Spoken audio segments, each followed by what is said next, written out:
Oi, tá começando mais uma edição do Movimento X. O convidado deste 5º episódio é o Fabrício Teixeira. Ele trabalha com design de experiência do usuário há vários anos, desenhando produtos e campanhas digitais para marcas como Google, YouTube, Samsung e Fiat, e passou por agências de publicidade digital como a Agência Click, Crispin Porter e RGA. Ele também é curador do blog Arquitetura de Informação, um dos maiores blogs sobre o X do país. Hoje é diretor de experiência do usuário no escritório da RGA em São Francisco. Então vamos lá, eu sou Isabela de Fátima e esse é o Movimento X.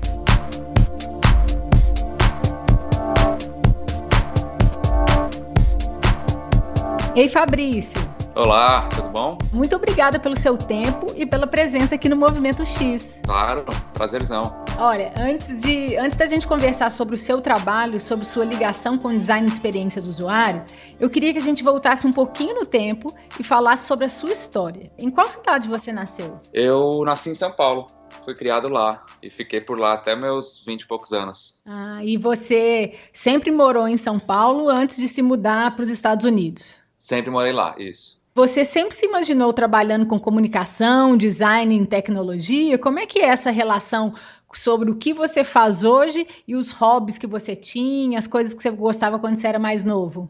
Cara, sempre gostei muito de tecnologia, assim, eu acho que sempre gostei muito de computadores, meu pai sempre incentivou muito lá em casa a gente usar computador, desde quando a gente era pequeno ele comprou computador pra gente, a gente testava, fuçava muito, assim, e aí, então desde o colegial, assim, que eu sempre quis fazer alguma coisa relacionada à tecnologia. Eu acho que no começo eu pensava muito em fazer ciência da computação ou engenharia da computação, só que ao mesmo tempo eu gosto muito de escrever. E sempre fui muito, muito bom assim, na escola em matérias humanas, né? E até que chegou, acho que no segundo colegial, naquela época que você começa realmente a pensar no vestibular, o que você vai fazer e tal. E eu contei para uma professora minha de literatura que eu estava pensando em fazer ciência da computação e ela não deixou. Ela falou, não, é muito desperdício você não fazer alguma coisa de humanas, assim, pensa direito. E ela me ajudou a pensar em outros cursos que tinham a ver com tecnologia, porque é uma coisa que eu gostava, mas que também exercitasse um pouco esse lado de comunicação que eu tenho, né, que eu tinha, de escrita e tal. E aí a publicidade foi o caminho que eu encontrei, assim, meio que juntando esses dois mundos, sabe assim? E aí eu prestei publicidade e desde então fiquei mais ou menos nesse mundo, assim, né, de agências, de criação, de design. A sua formação é publicidade, né? Você Exato. formou na Casper Libero. Exato, isso. E fez em São Paulo também. Em São Paulo, né? E fez uma pós em design de interação no Senac. Exatamente, E a pós foi justamente porque, bom, na época que eu fiz faculdade de publicidade, o digital não era assim muito forte, né? Então a gente aprendia algumas coisas na faculdade, mas eu sempre senti assim que faltava um pouco mais de foco em design, sabe? De digital e de mídias interativas. Então essa pós no Senac foi uma forma que eu encontrei também de complementar aquilo que eu não vi na faculdade. E você começou a trabalhar com propaganda mesmo? Comecei com propaganda.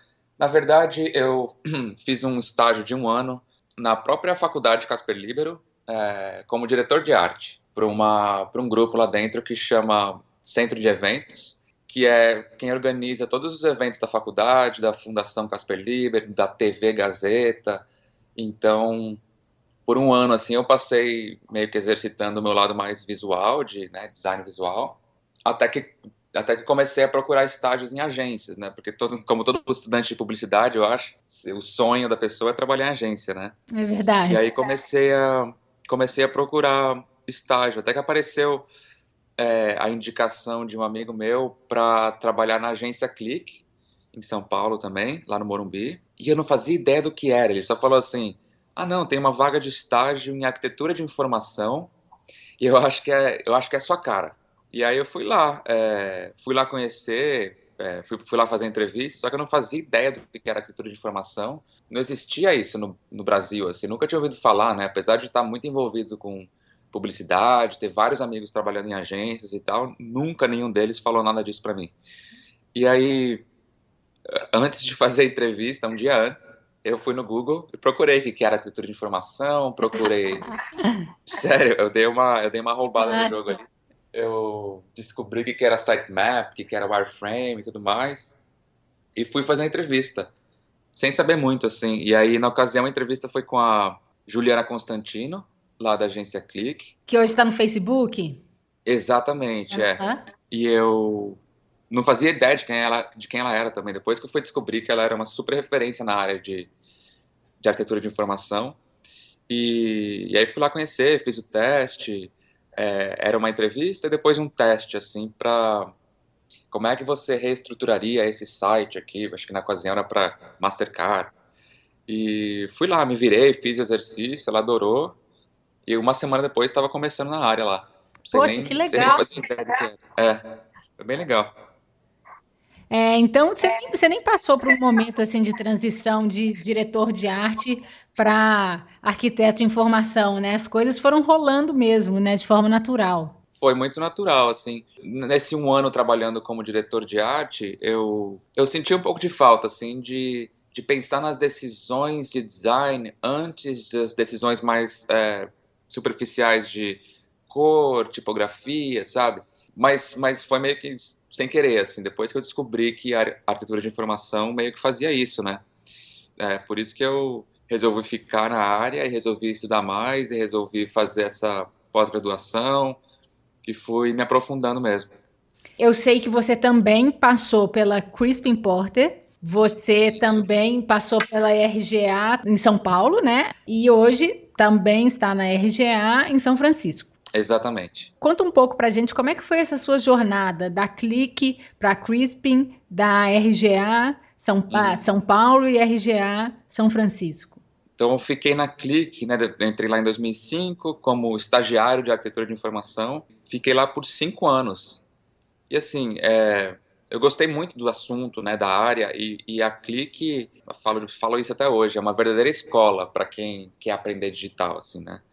E especialmente para arquitetura de informação, porque na ocasião não tinha um outro lugar no Brasil que você poderia trabalhar com isso e que te proporcionaria um número de projetos tão grande, uma variedade de projetos tão grande e um ritmo de trabalho tão rápido como a Click, hoje Isobar, né, proporciona.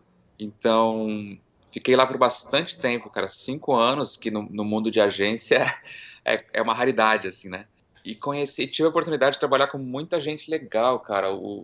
Uma das outras belezas da Click é que é muita gente boa, assim, sabe? Muita gente de backgrounds diferentes, querendo fazer o digital, querendo montar o digital no Brasil, estruturar as áreas e tudo mais, as especialidades. Então foi um aprendizado muito legal para mim, assim. Fiquei lá por 5 anos e eu não tinha ideia de sair de lá tão cedo, não, na verdade.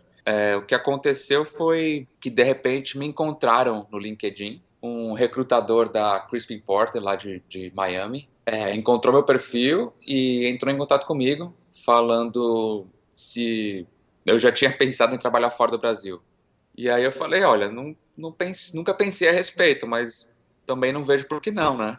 Foi aí que eu comecei a conversar com os caras, fiz várias entrevistas pelo Skype, depois eles me voaram lá pro escritório deles de Miami para conhecer o pessoal, conhecer o time pessoalmente.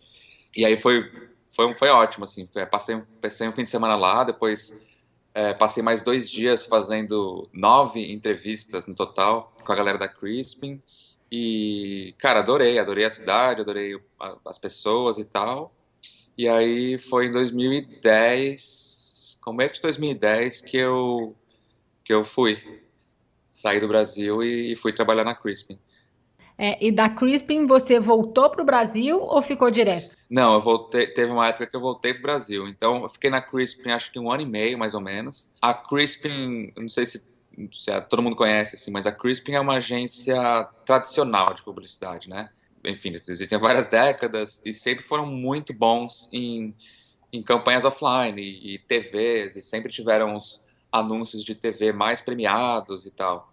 E, e nos últimos anos eles fizeram um trabalho muito bom em relação a criar um departamento digital lá dentro. Então, eles têm um time de UX muito forte.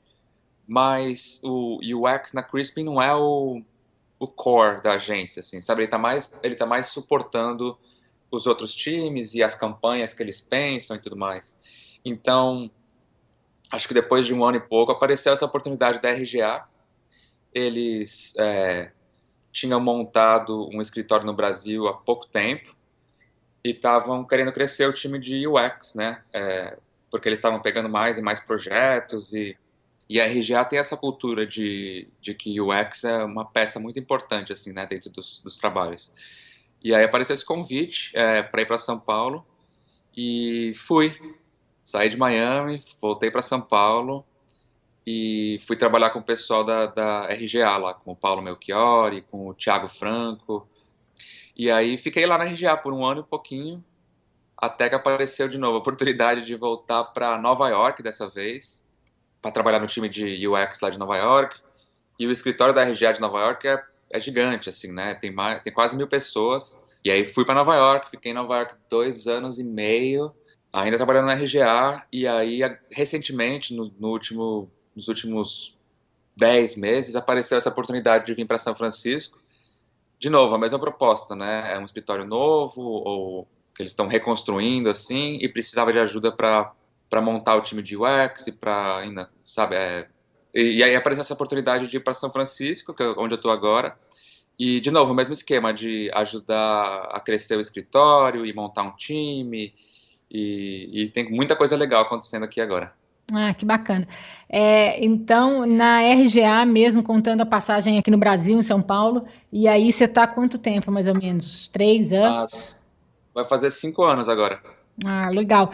Todo mundo que eu conversei aqui no Movimento X, a Uhum, RGA foi citada como uma agência ponto fora da curva, uhum. pela cultura de UX, pelo nível de maturidade, né, de como trata essa disciplina. Hoje, então, você é diretor de experiência do usuário na RGA em São Francisco e também Isso. é diretor de criação associado.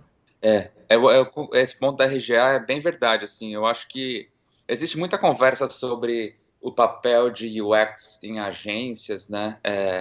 De novo, como eu falei da Crispin, eu acho que tem muitas agências que começaram fazendo publicidade, propaganda, e com o crescimento dos meios digitais, eles meio que tiveram que incorporar UX como parte, né, parte do time, ou às vezes um time meio que anexado ali.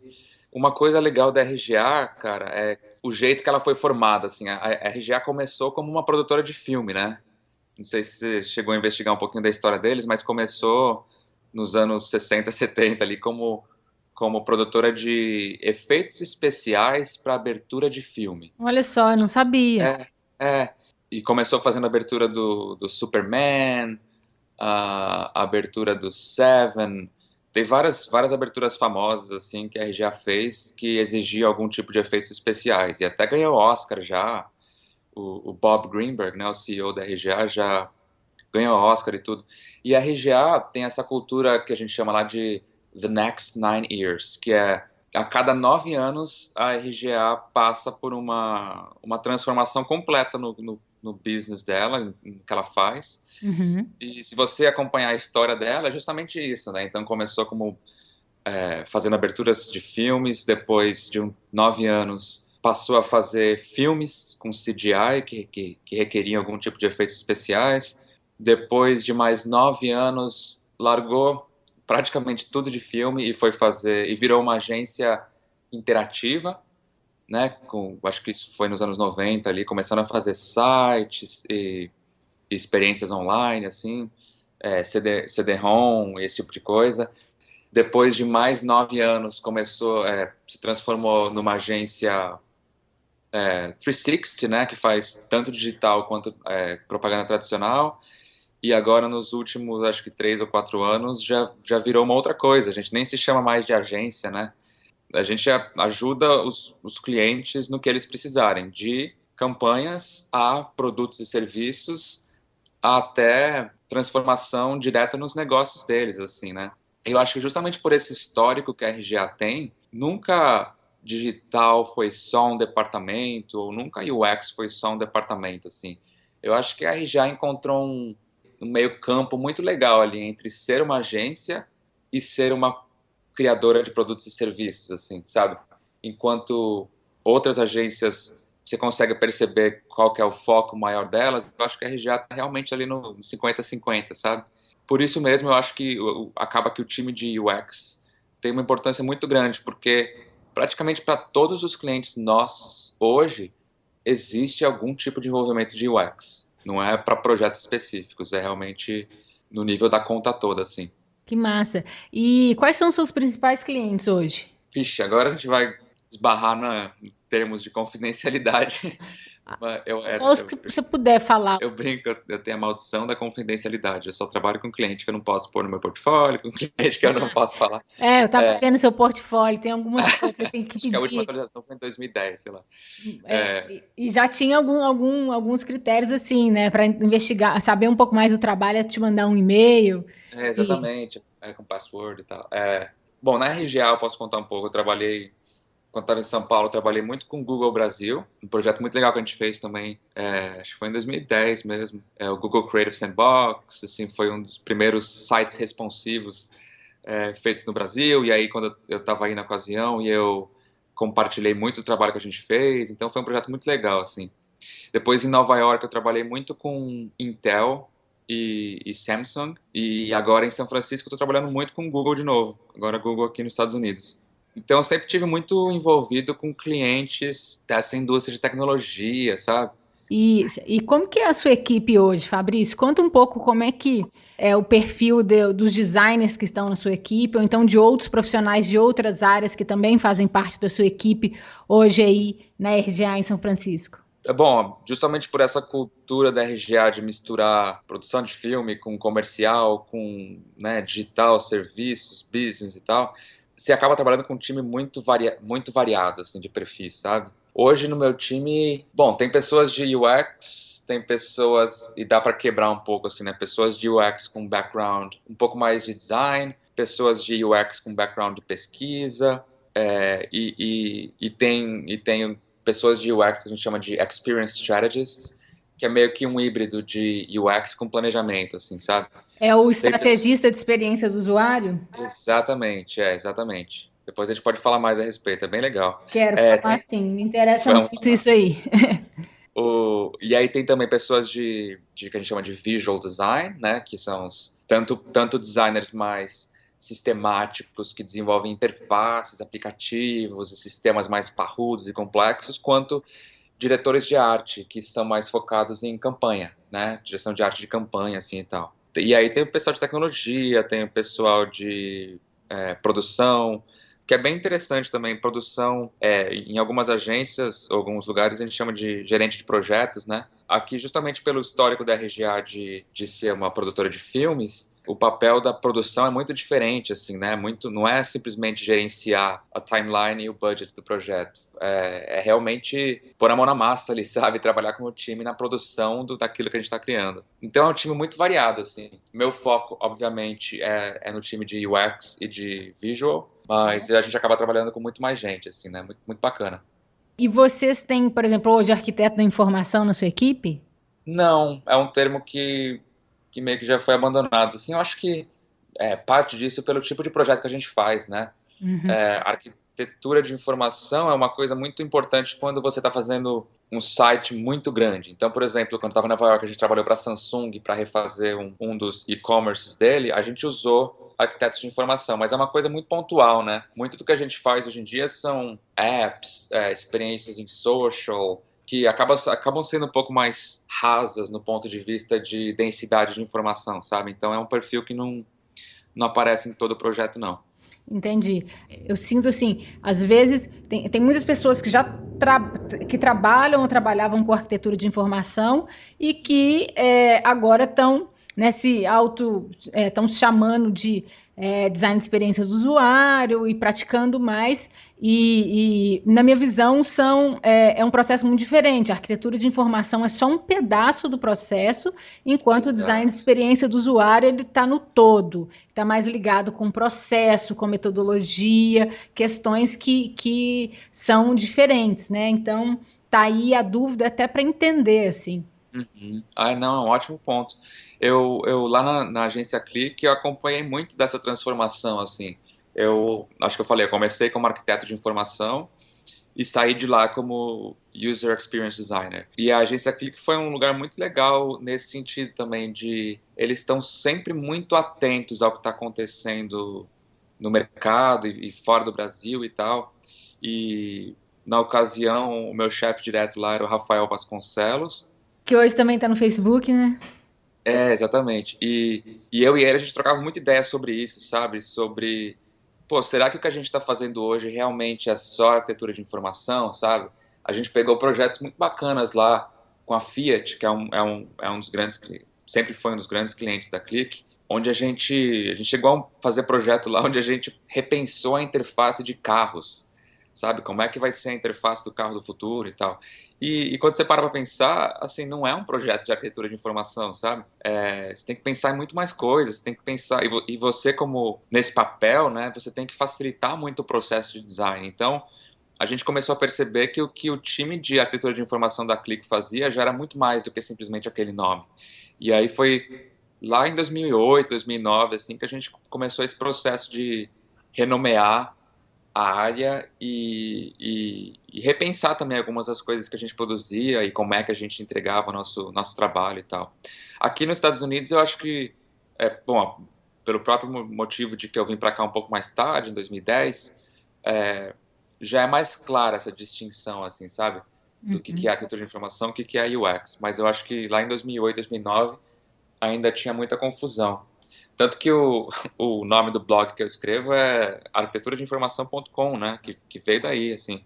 Podemos falar um pouquinho dessa questão do planejamento, do híbrido de planejamento com UX? Como é que é? Assim, a nomenclatura mesmo é, design, é estrategista de experiência do usuário. Isso. Na verdade, a gente não coloca a palavra usuário, porque tem essa coisa também de você estar pensando na estratégia da marca. E pode ser que seja uma interface que a pessoa vai usar efetivamente, mas pode ser que seja um comercial que ela vai ver na TV, pode ser que seja um outdoor que está na rua, pode ser, sabe?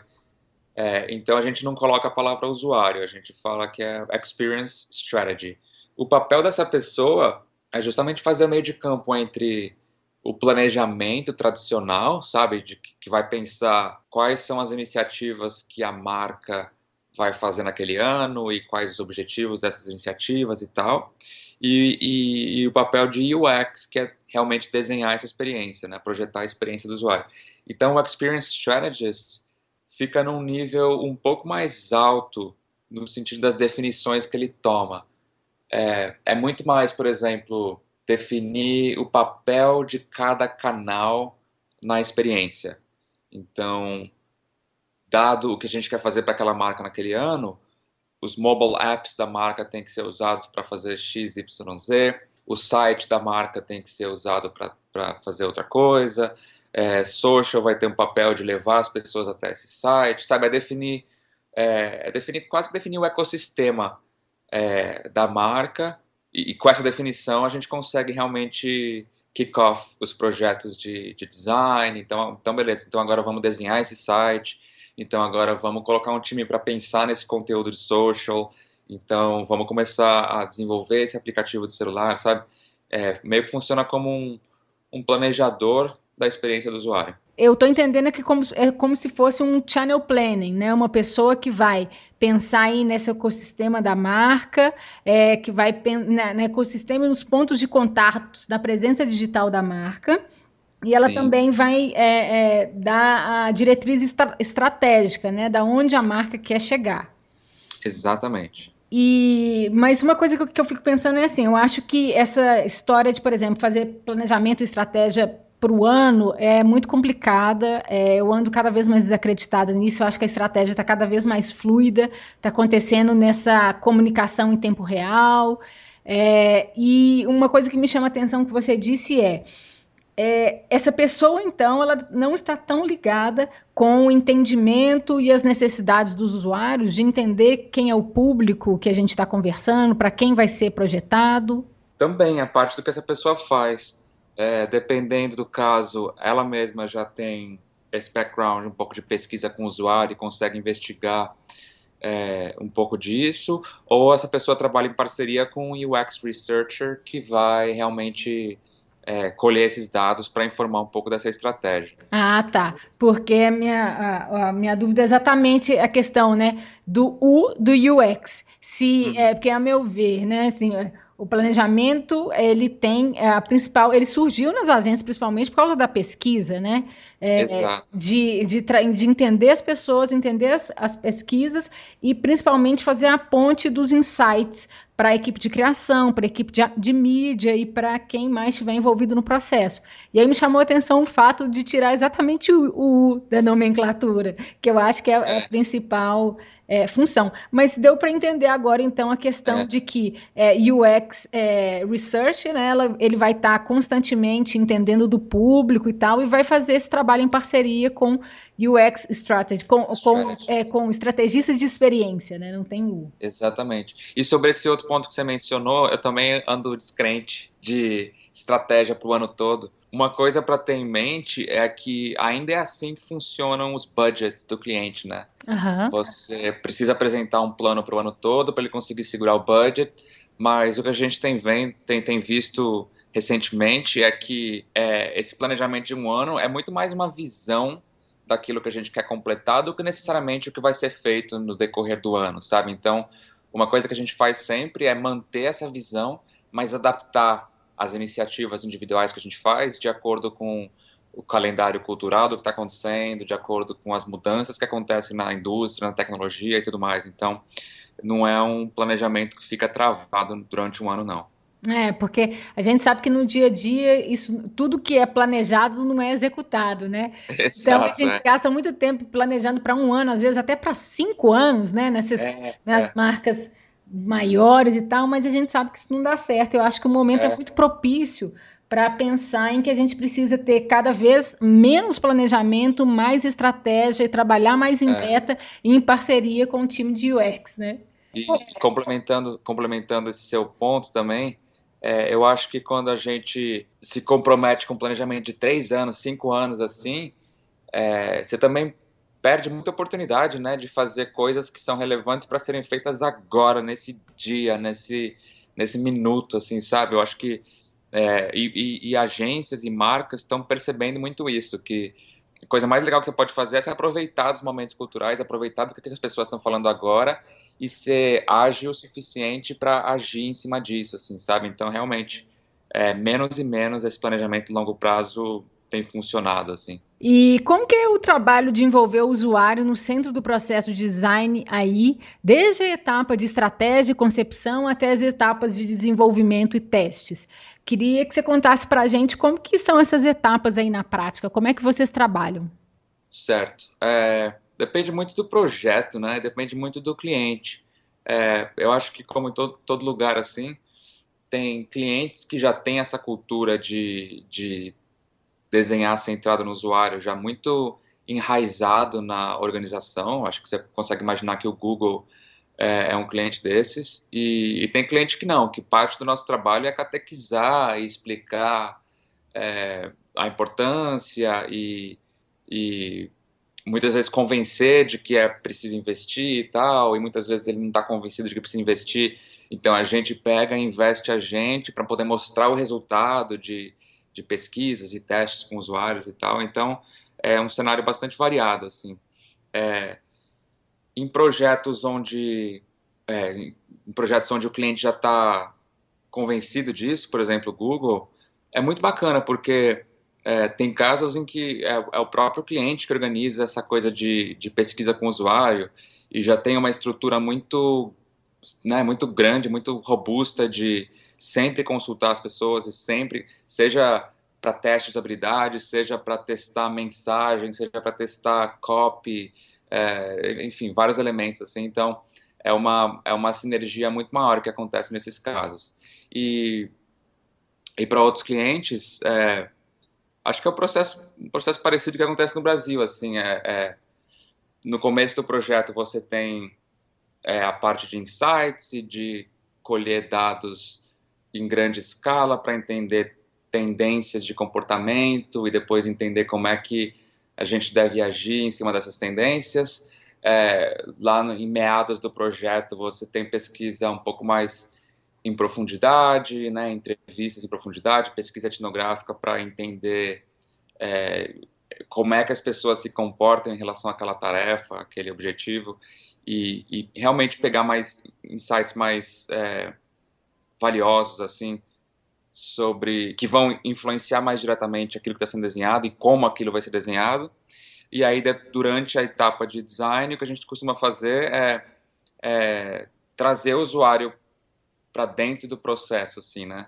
É uma coisa muito bacana que a gente faz aqui na RGA, que é convidar o usuário para fazer brainstorm com a gente, sabe? Convidar o usuário para fazer sessão de sketching com a gente, para ter certeza que a gente não está perdendo tempo também, criando uma ideia que ninguém nunca vai usar na vida. E aí, lá no final do projeto, quando a gente já está desenvolvendo e implementando, aí são as etapas de teste mais focadas em teste de usabilidade, né, o que está funcionando nessa interface, o que não está, quais são os últimos ajustes que a gente precisa fazer antes de lançar o produto e tal. E aí, pós-lançamento, olhar para as métricas e, de repente, fazer mais testes também. E, por exemplo, pensando no cenário dos clientes que já são catequizados com UX, né, que vocês têm um trabalho contínuo, pensando nas 4 etapas, né, de pesquisa, de ideação, de prototipação e de testes, vocês fazem tudo aí? Vocês conseguem fazer tudo internamente ou vocês terceirizam, fazem teste de usabilidade com consultorias especializadas ou com algum tipo de ferramenta específica? Conta um pouquinho como é que é isso assim, para os que são catequizados. Depende também do cliente, né? Por exemplo, o Google, ele tem toda a estrutura já de pesquisa com usuários lá dentro, né? Então, ele tem laboratório de usabilidade, ele tem uma rede de recrutamento de usuários muito grande, global, que é muito fácil da gente usar, sabe? Para esse cliente, por exemplo, a gente não faz quase teste de usabilidade internamente lá dentro da agência. Mas, por exemplo, desculpa te interromper, mas só para tentar trazer assim, um ponto que eu acho que está todo mundo querendo saber muito do dia a dia, que é assim, se você quiser, você pode até não falar do nome do cliente, mas se tem algum cliente que vocês conseguem fazer toda a etapa aí, esses 4 processos, do início ao fim. Sim, teve um cliente aqui em São Francisco que a gente fez, sim. E foi uma combinação acho que eu posso falar, é uma rede de hospitais aqui, né? Aqui em São Francisco, aqui na West Coast. E foi uma combinação de contratar um terceiro que ajudou a gente na etapa de recrutamento, porque é um público muito específico, né? Você precisa achar pacientes com determinada condição, você precisa encontrar pessoas em várias cidades e vários estados. Então, foi uma combinação de uma parceira que ajudou a gente a recrutar, encontrar essas pessoas e agendar as entrevistas, com o nosso time aqui dentro conduzindo realmente as entrevistas e coletando material e transformando isso tudo em insights. Então, a resposta que varia muito, é uma resposta um pouco genérica, mas é que varia muito mesmo, assim. Idealmente, nosso objetivo, obviamente, a longo prazo, é conseguir o máximo possível fazer as coisas aqui dentro, mas em alguns casos não vale a pena, né? A gente não tem a estrutura ainda, ou o tempo que a gente ia gastar com tarefas mais operacionais acaba compensando mais contratar um terceiro.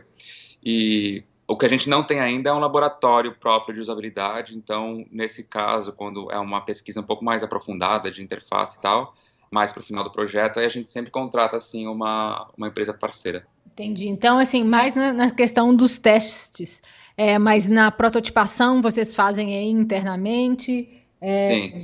Pensando nas 4 etapas, desde a primeira de pesquisa e estratégia, a segunda de ideação, a terceira de prototipação, vocês fazem aí, e a 4ª é que hoje vocês estão trabalhando com terceiros. Com terceiros, exatamente, exatamente.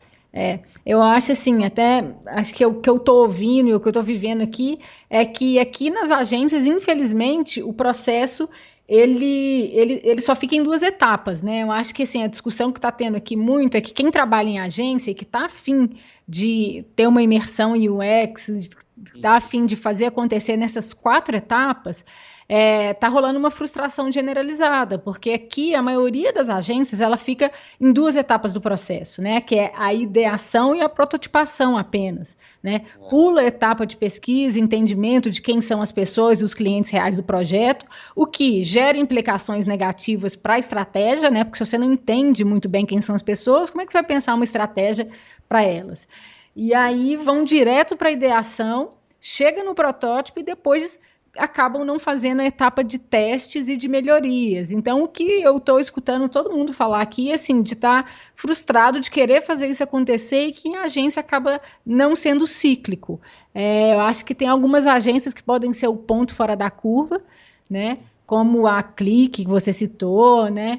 Aí a RGA, a Hilde, que várias pessoas citaram, mas o que eu estou sentindo é que, em geral, está todo mundo meio frustrado com não conseguir fazer isso na agência, seja porque os donos ou o comercial da agência não conseguiu vender isso para o cliente, ou porque o cliente não está catequizado e não tem tempo para você fazer isso, mas o que eu estou sentindo é aqui isso, assim, sabe? Que ainda está nessas 2 etapas, infelizmente.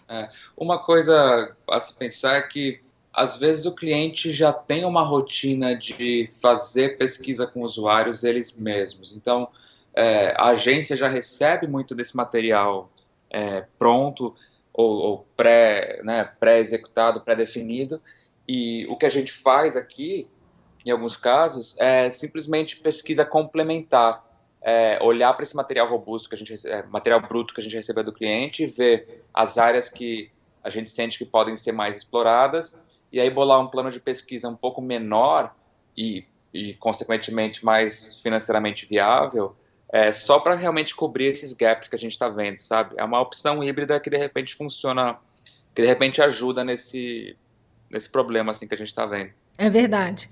E na relação, na etapa de testes, tem alguma coisa que você sugere para quem está afim de fazer acontecer e não está conseguindo?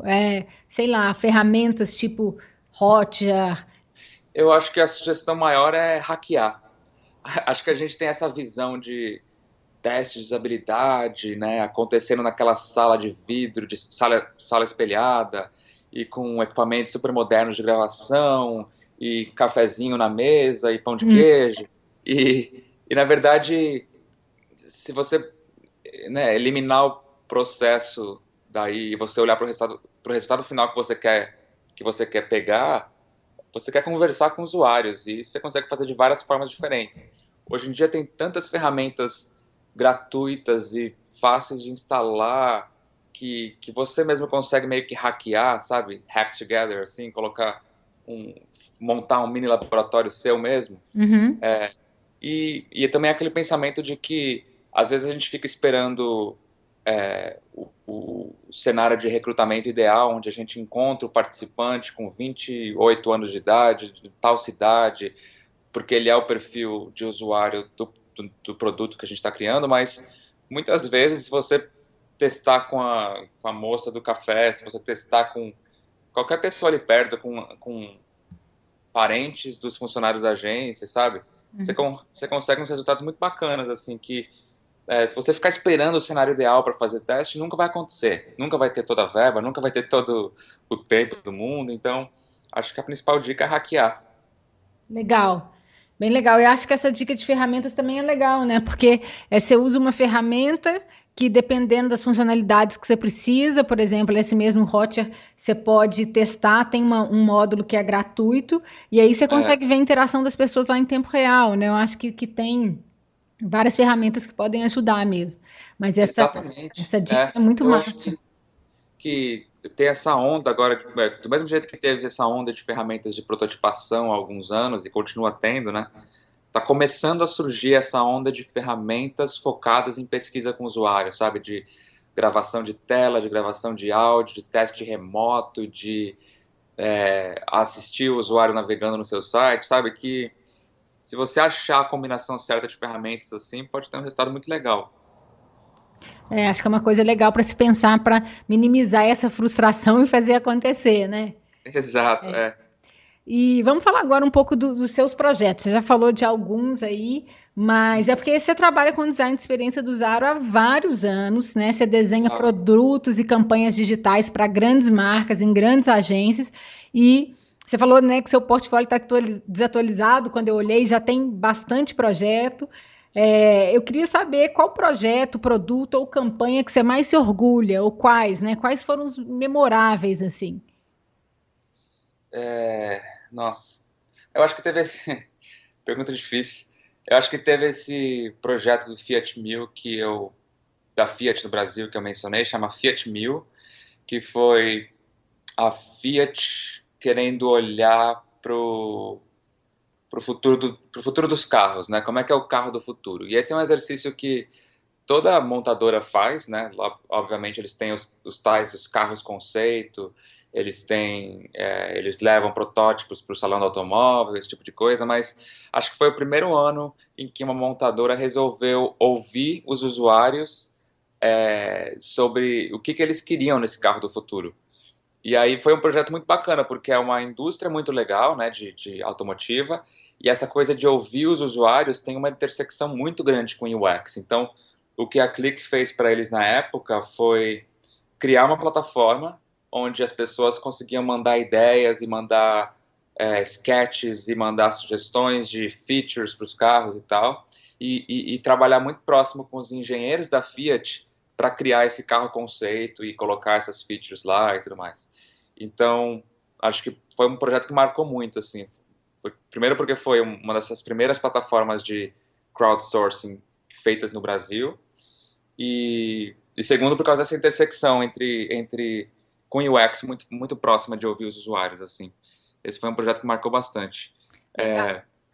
E também teve projeto que eu fiz em Nova York para a Intel, que foi muito legal, que foi ajudar os caras a uniformizar um pouco todos os times de produtos que eles têm e começar a pensar um pouco mais em padronização de interação e de interface e de experiência do usuário, assim. Não dá para entrar em muito detalhe sobre o projeto em si, mas foi um projeto... Enquanto o Fiat Mil foi um projeto muito mão na massa, que a gente desenhou essa plataforma de colaboração e tal, esse da Intel foi um projeto muito mais estratégico, muito mais focado em trazer um pouco do pensamento de UX para uma grande corporação, assim, sabe? A RGA trabalhou como sendo um tecido que conecta todos os times de produtos lá dentro e ajuda um pouco a criar um pouco mais de padronização nos produtos. Então, e acho que isso que é um pouco da beleza também de trabalhar em agências, né? Você trabalha com muitos tipos de projetos diferentes, do super tático, onde você passa, sei lá, semanas desenhando uma mesma tela, uma mesma interação, a projetos super estratégicos, onde você tem muito acesso ao core do business do cliente, assim, sabe? E consegue influenciar um pouco o pensamento dele sobre o UX. E também a beleza de trabalhar em várias indústrias diferentes, né? De automotivo para tecnologia, para hotelaria, enfim. Não tem muito mais projetos que eu consigo contar, não. Mas esses dois foram muito marcantes, assim. Legal. E você também tem vários projetos que contribuem com a formação da cultura de UX, né, Fabrício? Que eu sei que você tem, né? O blog Arquitetura de Informação. Sim, Você também contribui escreve, né, o Update or Die, tem o sim. UX Links, tem o livro fantástico, estou adorando ler ele, que é a Introdução em Boas Legal. Práticas em UX Design. Tem mais algum? Queria que você contasse para a gente um pouco desses projetos. Eu acho que tudo começou, né? É, Hum.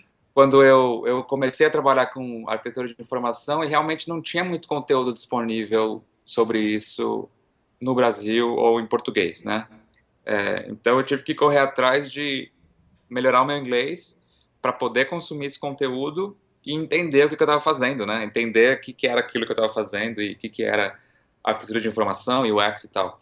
E como parte desse processo de estudar esse mundo novo que eu estava descobrindo, eu sentia falta de ter um lugar para eu meio que digerir essas ideias, sabe? Colocar essas ideias em algum lugar como forma de reforçar o que eu estava aprendendo, sabe? Do mesmo jeito que quando você vai tomar uma aula, você anota não porque você vai voltar nas notas depois, mas porque o processo de anotar vai te ajudar o conteúdo a entrar na sua cabeça, A assim. cristalizar, né? Exato, é. E então eu comecei a fazer isso meio que informalmente, assim. Na ocasião também eu estava trabalhando com a Juliana Constantino e ela tinha esse domínio arquiteturadeinformação.com, e aí eu falei, de repente a gente começa a colocar mais material lá, vamos sim. E começou como uma forma do time ali da Clique de compartilhar conhecimento entre si, sabe? Hum. E aí foi crescendo, crescendo e hoje é um dos maiores blogs do Brasil sobre o assunto, assim. E acho que no mesmo espírito surgiram os outros projetos também. Essa coisa, acho que eu criei esse hábito de ler muito a respeito das coisas como forma de me atualizar, de colocar essas coisas no papel como forma de aprender a contar as histórias e tal. E aí divulgar com a comunidade, né? Divulgar com a comunidade de UX, divulgar com a comunidade de publicidade através do Update or Die, enfim, mandar links por e-mails lá no UX Links. Então, é meio que um hobby, de certa forma, sabe assim? Sim, e é muito legal, poxa, a gente só tem a agradecer. Não, mas é importante, assim, eu acho que nesse processo de escrever artigos, acho que tem muita coisa bacana que acontece na cabeça, assim, né? Você precisa entender o conteúdo, aí você precisa filtrar quais são as partes mais importantes daquele conteúdo, aí você precisa criar uma narrativa de como é que você vai contar a história, depois tem a parte de escrever realmente palavra por palavra, então, e como eu falei no começo, eu sempre gostei muito de escrever, então acho que para mim é um aprendizado muito grande, mas ao mesmo tempo é um hobby. E assim, eu como leitora do livro, eu tô vendo isso assim, claramente, é muito, você coloca de um jeito muito simples, facilmente compreensível, com uma escrita bem leve, assim, muito legal esse livro, recomendo para todo mundo. Eu acho que tem essa história de UX, de simplificar as coisas, que eu acho importantíssimo, assim, sabe?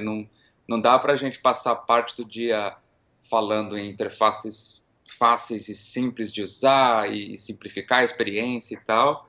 E quando a gente vai falar do nosso próprio ganha-pão ali, da nossa própria disciplina e da parte teórica de UX, eu acho que a gente tem que ter um approach similar, sabe? O quanto mais simples a gente consegue colocar essas ideias no papel, mais acessível elas vão ficar para outras pessoas e mais gente vai se interessar pelo assunto. E eu acho que no fim do dia a comunidade de UX só tem a crescer quando isso acontece, sabe? E qual que é a sua visão sobre a experiência do usuário? Você está há muito tempo no mercado, você já viu várias coisas acontecerem, tanto essa evolução de arquitetura de informação para design da experiência do usuário. Hoje, Uhum. qual a sua opinião sobre como você enxerga a experiência do usuário? É um nome um pouco estranho, né? Experiência do usuário. Pensar que tem uma pessoa que é responsável por fazer a experiência do usuário, quando na verdade é uma coisa completamente subjetiva. É, e eu acho que hoje o que está acontecendo é que as pessoas estão percebendo que todo mundo que trabalha num time que cria algum produto digital hoje em dia tem algum impacto na experiência do usuário, sabe? Então, a interface é bonita e visualmente appealing, sabe? Vai ser mais legal de usar. Se a performance do produto é boa e ele carrega rápido, vai ser mais legal de usar. Se o texto que você lê na interface é bem escrito e envolve o usuário, vai ser mais legal de usar. Então, eu acho que hoje a gente está no momento em que ainda assim é preciso de ter um departamento de UX dentro das empresas para ajudar a coordenar essas áreas todas e ter certeza que está todo mundo trabalhando em prol da experiência do usuário, assim, né, tentando deixar a experiência melhor possível. Mas eu acho que em algum tempo acho que a gente vai desaparecer enquanto profissão, assim, necessariamente, sabe? Porque se o redator que vai escrever o texto tem experiência do usuário em mente, se o desenvolvedor que vai programar o produto tem experiência do usuário em mente, eu acho que essas coisas vão começar a acontecer muito mais naturalmente, sem a necessidade de um mediador, assim, sabe, no dia a dia. O que é legal porque vai permitir que a gente foque nosso tempo muito mais em realmente realizar os métodos e os processos que vão trazer o usuário, que vão ouvir o que o usuário precisa e traduzir essas necessidades e vontades e tudo mais em insights para o resto do time. Mas eu acho que daqui a um tempo a gente vai virar o advogado do usuário e não o desenhista, né, da experiência do usuário. E você que acompanha a área também há muitos anos, o que que você vê, o que que você acha que está evoluindo, o que está regredindo? Porque eu acho que sempre quando tem um boom assim de uma área, né, eu acho que o UX está sendo cada vez mais, as pessoas estão falando mais, eu acho que está rolando um boom. O que que você acha que tem de evolução e o que está regredindo, na sua opinião? Eu acho que isso que você falou é realmente uma evolução, o fato de que mais gente está preocupado com, ou está falando sobre a experiência do usuário é legal e beneficia todo mundo. E é justamente isso que eu falei, né? Daqui a um tempo, os redatores e visual designers e programadores, todos eles já vão ter essa cultura de pensar no usuário primeiro. E aí a diferença vai ser só realmente entender o que o usuário precisa, o que o usuário não precisa, e tá aí o papel de UX. Tá aí o papel do UX designer. E do lado negativo desse mesmo processo é que é só tomar o cuidado para que esse assunto também não seja tratado de forma muito leviana. Da pessoa achar que, porque leu alguns artigos a respeito de UX, ela já sabe o que UX faz e achar que UX é uma coisa só, é um grupo de boas práticas que vai funcionar com qualquer usuário do mundo e deixar de entender que, na verdade, você tem que investigar caso a caso, assim, sabe?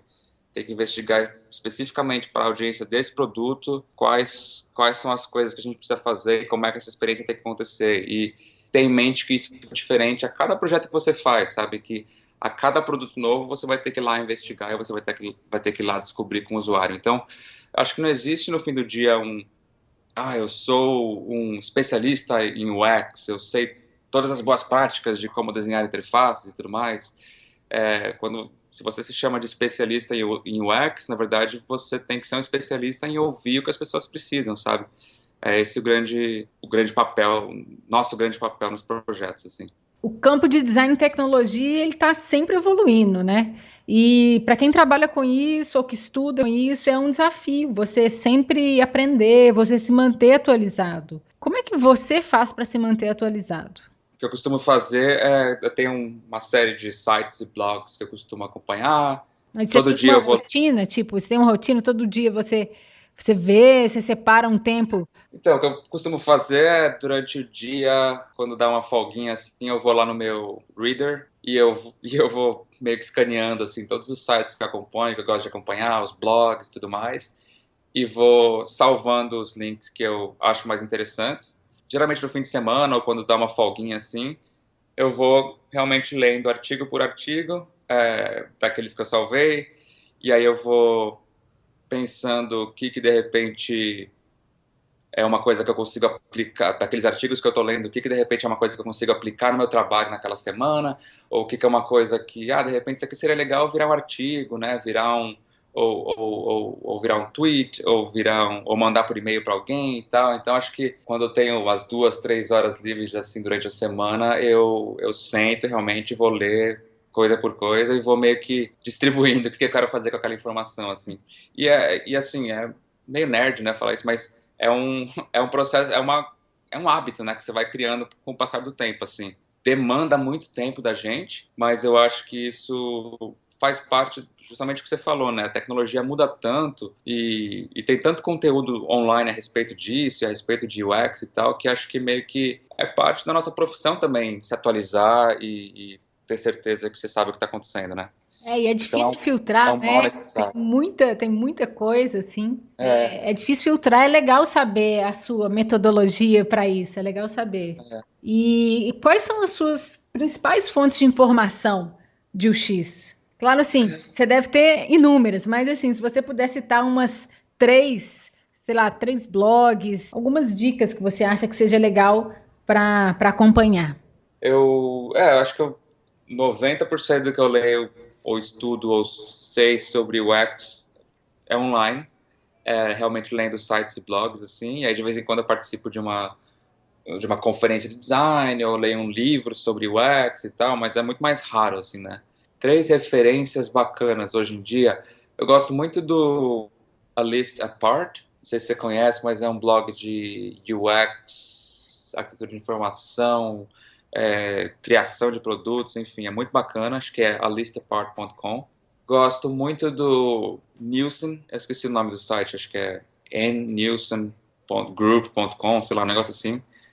Mas eles têm um pensamento um pouco mais tradicional sobre o que é UX, o que a gente faz e tudo mais, mas eu acho muito legal acompanhar.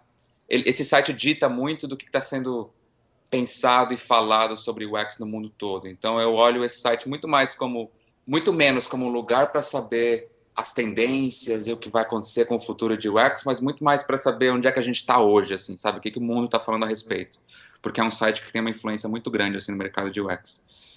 Qual mais? E aí tem essa série de UX Booth, UX Magazine, Smashing Magazine, esses sites maiores, assim, que acabam servindo muito como referência, até para o meu próprio blog, assim. Então vamos falar um pouco sobre a formação em UX Design.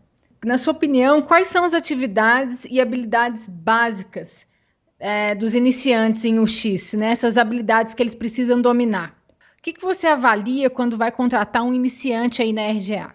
Eu acho que seria injusto você esperar que um candidato a uma vaga de UX para um cargo um pouco mais iniciante, que ele tenha algum histórico disso. Eu acho que até no Brasil, principalmente, né? Não existem cursos de graduação que são especializados em UX. É muito raro se encontrar uma coisa assim no Brasil. Então, pelo menos quando eu estava na região em São Paulo, assim, o que eu procurava ver era muito mais uma pessoa que é capaz de explicar o pensamento por trás das decisões de design que ela tomou, sabe assim? O design pode ser horrível, o wireframe dela pode ser, né, até um pouco menos claro, assim, mas se ela for capaz de explicar como é que ela chegou até ali, para mim isso é o que mais importa, assim. Porque essas questões de craft, né, de quão bonitos os wireframes são, de quão organizados os sitemaps são, esse tipo de coisa, tudo você consegue trabalhar com a pessoa no decorrer da carreira dela, mas esse pensamento um pouco mais estratégico, acho que é uma coisa que já vem de fábrica, assim. No seu livro, Introdução e Boas Práticas em UX Design, você cita que o estágio é um dos melhores caminhos para quem quer começar na área, né? Você sugere algum plano B para quem não está conseguindo um estágio, seja porque ainda não se planejou financeiramente, como você também cita que é um caminho, ou porque as empresas ou as agências podem ter uma resistência de contratar pessoas que já têm uma bagagem como estagiário. Eu acho que aprender o X sozinho é complicado, né? Porque para aprender o X, eu acho que a gente precisa praticar, né? Aprender o X na prática. E se você não vai para um estágio, você colocar a mão na massa sozinho, eu acho que fica complicado, assim. Tem um plano B para isso?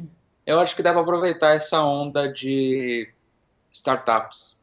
No Brasil também acontece, aqui em São Francisco é um absurdo, mas no Brasil também acontece muito, né? Você tem um amigo de um amigo que teve uma ideia de fazer uma startup e eles precisam de ajuda com o site dos caras, sabe? Ou eles precisam de ajuda em desenhar as primeiras telas do produto e tal.